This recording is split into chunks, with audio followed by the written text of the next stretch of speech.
Mark Zuckerberg stood in front of his own staff this week and admitted something nobody expected.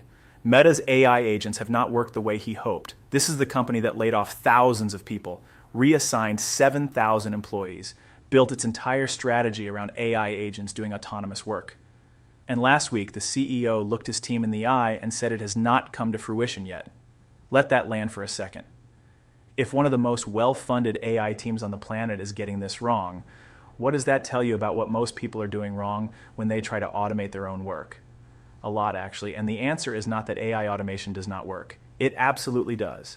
The answer is that almost everyone is approaching it backwards. Today, we're going to talk about exactly why AI agents keep failing people, and more importantly, what you can actually do about it today. Let us start with what happened at Meta. According to reporting from TechCrunch this week, and confirmed by developer discussions across Hacker Network, the diagnosis is surprisingly simple. AI agents are genuinely good at generating output. They can write code, draft communications, research topics, create workflows. The problem is review. Every output an AI agent creates still needs a human to check it. And when you scale autonomous AI work without solving the review problem, you multiply errors, not results. Developers summarized it this way. Agents multiply code output, but review is the bottleneck. And unsupervised autonomy still does not work. That is the core of it. And here is where this connects directly to you. If you have ever tried to use AI to automate something in your business or your daily work, and it failed or produced something unusable, this is probably exactly why. You handed the task to an AI. You expected it to just run. It produced something that looked right on the surface. But when you actually used it, something was off.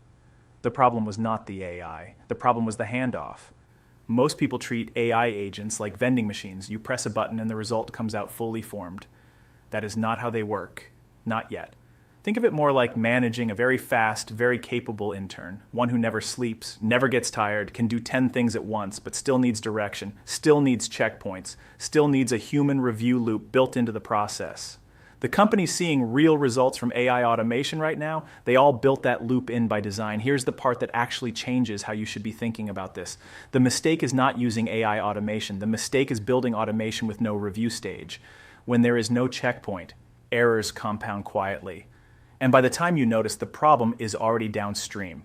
But when you design the workflow with a review moment, a quick human check at the right stage, suddenly the system becomes genuinely powerful. You get the speed of AI and the judgment of a human. That combination is where the real productivity lives. If you are finding this useful, consider subscribing for more practical AI insights every week. So what does this look like in practice for someone who is not running a 7,000-person AI team? Let us make it concrete. Say you want to automate client follow-up emails using an AI agent. The wrong way, and the way most people try this, is to tell the AI to send emails automatically after every client meeting. No review step, just autonomous output. What actually happens? The AI writes something that sounds reasonable, but it misses context from the conversation. It uses a tone that does not match your relationship with that client, or it includes a detail that is slightly wrong. And that email went out before you ever saw it. The right way to build this is different. You tell the AI to draft the follow-up email automatically. It lands in your review queue, not your outbox. You spend 30 seconds scanning it. You approve, edit, or regenerate with one click. Then it sends. That review moment is the difference between automation that builds your reputation and automation that quietly damages it. The same principle applies to content creation, to scheduling, to financial summaries, to customer service responses, to research outputs. Every AI workflow that actually works has a human checkpoint at the right moment, not a checkpoint at every step. That defeats the purpose. One thoughtful review point placed where it matters most. Now here is the practical piece you can build this week. The tool combination that makes this genuinely accessible for anyone, no coding required, is N8N for the automation workflow and Claude for the thinking layer. N8N is a free, open-source automation platform. You can run it on your computer or in the cloud. It connects to your email, calendar, documents, messaging tools, and hundreds of apps. And Claude is the AI layer that understands context and nuance better than most tools for this kind of work. The workflow looks like this. A trigger happens. A new client email arrives. A form gets submitted. A meeting ends. Claude processes it, summarizes, drafts a response, extracts key information. N8N sends the output to a review channel, a Slack message, an email to yourself, a Notion entry. You approve, adjust, or regenerate in seconds.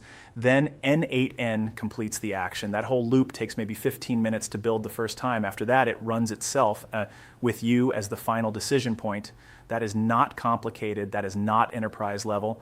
That is something anyone with a laptop can set up this week. And once you have one workflow running correctly, you can duplicate the logic for other tasks.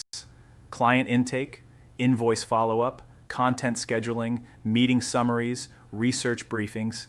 Each one takes less time to build than the last because the core pattern is the same. Trigger, process, review, act. This matters more right now than it did 6 months ago. Because what Meta's admission this week actually reveals is that the industry is hitting a natural inflection point. Fully autonomous agents, agents that work without any human involvement, are still not reliable enough for high-stakes tasks. But semi-autonomous workflows, where AI handles the heavy lifting and a human handles the final judgment, those work beautifully right now. The people building those workflows today are the ones who will have a genuine productivity advantage in 12 months. Not because AI will still be limited then, but because they will have 12 months of workflow experience that others are still catching up to. Think about what that means for a freelancer.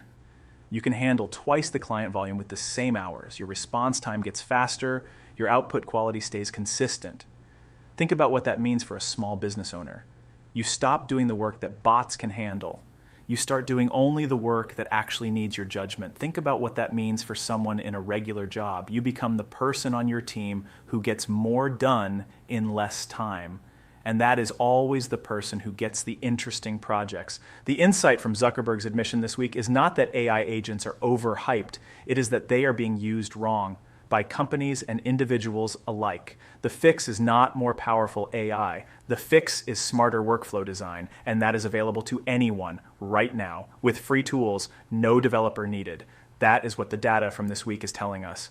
What you build with it is entirely up to you. Chapters: 0 o'clock hook, Zuckerberg's stunning admission. 0:45, what actually happened at Meta 215, why this keeps happening to everyone. 4 o'clock, the real problem with AI agents. 5:30, the fix, one mindset shift that changes everything. 7 o'clock, how to build your first working AI workflow. 8:30, final thoughts.